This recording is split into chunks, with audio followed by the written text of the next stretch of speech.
ഞാൻ ഇന്ന് രാവിലെ ഇതുവഴി പോയപ്പോൾ കണ്ട ഒരു കാഴ്ചയാണ്.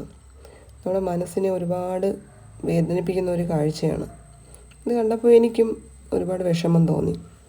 അപ്പോൾ ഇത് ഇത്രയും വളർത്തിയെടുത്ത ആ ഒരു കർഷകൻ്റെ വേദന എത്ര മാത്രമായിരിക്കുമെന്ന് നമുക്ക് ഊഹിക്കാവുന്നതല്ലേ ഉള്ളൂ.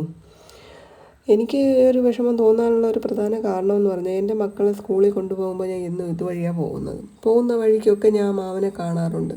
എപ്പോൾ നോക്കിയാലും ആ മാമ ആ ഒരു കൃഷിയിടത്ത് തന്നെ സ്ഥിരം ഉണ്ടാകാറുമുണ്ട്. ഓരോ കൃഷിക്കാരൻ്റെയും സ്വപ്നമല്ലേ തങ്ങൾ നാട്ട് വളർത്തിയ തൻ്റെ മക്കളെ പോലെ വളർത്തി വലുതാക്കിയ ആ ഒരു കൃഷിയിടങ്ങൾ നശിച്ചാലുണ്ടാകുന്ന ഒരു നോവ് അത് അനുഭവിച്ചവർക്ക് മാത്രമേ അറിയൂ അല്ലേ. നമ്മൾ ഈ കൃഷിക്കാരെ സംബന്ധിച്ച് അവർ വീടുകളിൽ ചിലവഴിക്കുന്നതിനേക്കാൾ ഏറ്റവും കൂടുതൽ അവർ കൃഷിയിടങ്ങളിലാണ് നിൽക്കാറ്. ഇതിപ്പോൾ നമ്മുടെ ചുറ്റുവട്ടത്ത് മാത്രമുള്ള ഒരു സംഭവമാണ് കേട്ടോ. ഇതുപോലെ ഒട്ടനേകം കൃഷിക്കാർക്ക് നാശനഷ്ടങ്ങൾ ഈ ഒരു പ്രകൃതിക്ഷോഭം മൂലം ഉണ്ടാകാറുണ്ട്. എന്നും നേരിൽ കണ്ടുകൊണ്ട് പോകുന്നത് കൊണ്ടാവാം എനിക്കും ഇത്രയും വിഷമം തോന്നിയത്. എന്നും ആ മാമനെ ആയാലും നേരിൽ കാണും, പക്ഷേ ഇന്ന് 2 ദിവസമായിട്ട് ആളിനെ ഇവിടെ കാണാനില്ല. കാരണം ചിലപ്പോൾ നമുക്ക് മനസ്സിലാക്കാവുന്നതേ ഉള്ളൂ. കൂടുതൽ വേദന ഉണ്ടാകും. ഇത് കണ്ടു കഴിഞ്ഞാൽ ആർക്കായാലും വേദന ഉണ്ടാകും. അത് വേദനയ്ക്കാതിരിക്കാൻ വേണ്ടിയിട്ടായിരിക്കും മാമൻ ഇപ്പം ഇങ്ങോട്ട് വരാത്തത്.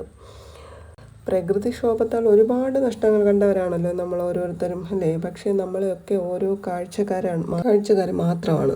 നഷ്ടപ്പെട്ടവർക്കേ അറിയൂ കഷ്ടപ്പെട്ടതിൻ്റെ വില അല്ലേ.